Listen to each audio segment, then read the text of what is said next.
Sir क्या दलितों को यहाँ भी बोलने की इजाजत नहीं है सर? अगर सबको 4 मिनट दे तो मुझे दे दो। सर ये भेदभाव नहीं चलेगा दलितों के साथ। Time is 4 minute, don't waste. भाई सर आप चेक करो, अगर सबको 4 मिनट दिए तो आप मना करो, मैं बंद कर देता हूँ इसको। क्या दलितों को सबसे आखिरी में नंबर मिलेगा और बोलने का मौका मिलेगा? क्या मजाक कर रहे हैं सर आप? नो, ये all independent people are having only 4 minutes. You take sir. Independent में अपनी पार्टी का मेंबर हूं सर, और जीत के आया हूं सर, किसी की दया में नहीं आया। हम संविधान की गौरवशाली यात्रा पे बात करने के लिए चर्चा कर रहे हैं। कल से ये चर्चा चल रही है सर। मैंने बहुत सारे दोनों पक्ष के और जितने भी हमारे मेंबर हैं सुना सर, उनको बड़े बड़े नेता हैं सर। इसके भाग 1 में लिखा हुआ है India that is Bharat, Hindustan नहीं लिखा हुआ है सर। लेकिन सारे नेता संविधान पर चर्चा कर रहे हैं, लेकिन हिंदुस्तान ही कहेंगे, भारत कहने की हिम्मत नहीं जुटा पा रहे। ये बड़ा सवाल है सर कि क्या संविधान के हिसाब से बात रखी जा रही है। मैं धन्यवाद दूंगा फूले साहू बाबा साहब अम्बेडकर को और मेरे नेता मान्यवर साहब श्री काशीराम को। 25 नवंबर 1949 को संविधान को सौंपते हुए डॉक्टर बाबा साहब अम्बेडकर ने कहा था कि 26 जनवरी 1950 को हम विरोधाभास भरे जीवन में प्रवेश करने जा रहे हैं। राजनीतिक जीवन में तो हमारे पास समानता होगी, लेकिन सामाजिक और आर्थिक जीवन में असमानता होगी। क्या ये चुनौती आज 75 साल बाद दूर हुई है? भारत ने 26 जनवरी 1950 को संविधान लागू होने के साथ खुद को एक संप्रभु लोकतांत्रिक और गणतांत्रिक राज्य होने का ऐलान किया। लेकिन सर उस समय संविधान की स्थिति ये थी कि जैसे गांव का कोई आदमी, मैं 50 की बात कर रहा हूं, वो 50 साल पहले शहर में आ जाता और बड़े लोगों की महफिल में चला जाता, उस जहां वो खाना खा रहे हो, और वो टेबल पे नैपकिन को खा के जो है ये कहता कि ये तो फीका, क्योंकि वो जानता ही नहीं था, वो समझता नहीं था संविधान को। संविधान है क्या? संविधान उसके लिए महज दस्तावेज था। ये जिम्मेदारी थी राजनीतिक दलों पे कि वो संविधान को व्यवहार में लेके आते, और इसके इतने सारे आर्टिकल हैं, अगर इनको व्यवहार में लाया जाता तो मुझे लगता कि आज देश बहुत बदल गया होता। बाबा साहब ने कहा था कि लोकतंत्र भारतीय भूमि का केवल ऊपरी पोशाक है, उनके अनुसार यहाँ की संस्कृति अनिवार्य तौर पर लोकतांत्रिक है।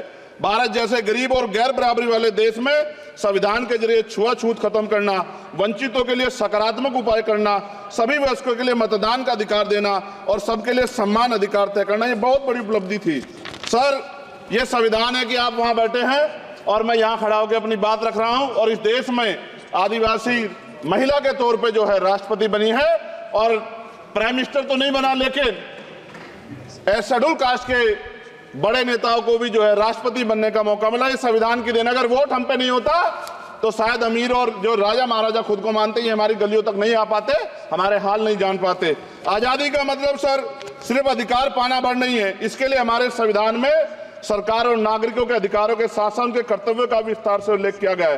बाबा साहब ने संविधान सभा में दिए गए भाषण में कहा था कि स्वतंत्रता आनंद का विषय है, पर अब हमें अपनी जिम्मेदारियों पर भी ध्यान देना होगा। संविधान ने सुनिश्चित किया कि रानी के पेट से राजा जन्म नहीं लेगा, वोट से नेता तैयार होगा। आर्थिक बराबरी के लिए सरकार क्या कर रही है? गरीब और गरीब हो रहा है और अमीर हो रहा है। सुबह उठते कहीं बम की धमकी मिलती, कहीं दंगे की। ये अमृत काल है सर, यह धमकी काल है। कितना बढ़ रहा है आर्टिकल 15 सर। भारत में आज भी घोड़ी चढ़नी बैठने होती है सर। क्या दलितों को यहाँ भी बोलने की इजाजत नहीं है सर? अगर सबको 4 मिनट दे तो मुझे दे दो। सर ये भेदभाव नहीं चलेगा दलितों के साथ। Time is 4 minute, don't waste. भाई सर आप चेक करो, अगर सबको 4 मिनट दिए तो आप मना करो, मैं बंद कर देता हूँ इसको। क्या दलितों को सबसे आखिरी में नंबर मिलेगा और बोलने का मौका मिलेगा? क्या मजाक कर रहे हैं सर आप? नो, ये all independent people are having only 4 minutes. You take sir. Independent में अपनी पार्टी का मेंबर हूं सर, और जीत के आया हूं सर, किसी की दया में नहीं आया। Take 1 minute and finish sir. कल भी बोले तो एक दलीय पार्टी के लोग, आप मौका दो सर। मूछे रखने पर हत्या होती है, महिलाओं पे, छोटे मासूम बच्चों पर रेप हिंसा होती है। एनसीआरबी का डाटा देकर डर लगेगा। यही 1 किलोमीटर में संविधान को जलाया गया, और महाराष्ट्र के परभनी में अभी भी संविधान को नष्ट किया गया, उसकी कॉपी को। आर्टिकल 25-26 में संविधान में सभी को धार्मिक आजादी। कहाँ है दलितों की, मुसलमानों की, जैनों की, बौद्धों की, ईसाइयों की? छत्तीसगढ़ में सतनामी समाज को संविधान की अपनी धार्मिक आजादी के आधार पर जो है उनको अपमानित करके जेल में बंद कर दिया। संभल, अजमेर, अयोध्या सब इसका उदाहरण है। ये सरकार आलोचना डरती है। कितने लोग जेल में बंद है? मिरान हैदर, खालिद सैफी, उमर खालिद खान, सिफा खान, गुलफ्शा फातिमा और आजम खान साहब राजनीतिक विरोध में बंद है। सरकार यहाँ बैठी है, सरकार सामाजिक न्याय की बात करती है। बताएं कितने दलित मुख्यमंत्री बना रखे हैं आपने? 13 ज्यादा सरकार स्टेट में सरकार है। कितनी महिला मुख्यमंत्री है? आपकी सरकार ने सुप्रीम कोर्ट के आदेश के बाद रिजर्वेशन प्रमोशन में जारी नहीं किया, और ओबीसी को पॉलिटिकल रिजर्वेशन आप देंगे नहीं देंगे, आप बताने का काम करें। मैं 75 साल की गौरव यात्रा में हम एक सभ्य समाज नहीं बना पाए, इसलिए जाति आधार पर SC ST OBC के बच्चों को प्राइमरी स्कूल से लेकर उच्च संस्थानों में भेदभाव किया जाता है।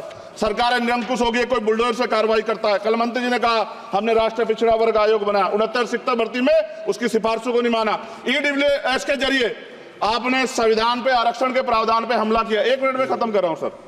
संविधान सर, न्यायपालिका में आर्टिकल 124 ये कहता है सर, ये अधिकार जो है। Sanjay sir ji please conclude sir 1 minute में प्लीज संविधान में न्यायाधीशों की नियुक्ति का अधिकार राष्ट्रपति के द्वारा होना चाहिए, अभी तक नहीं हो रही है।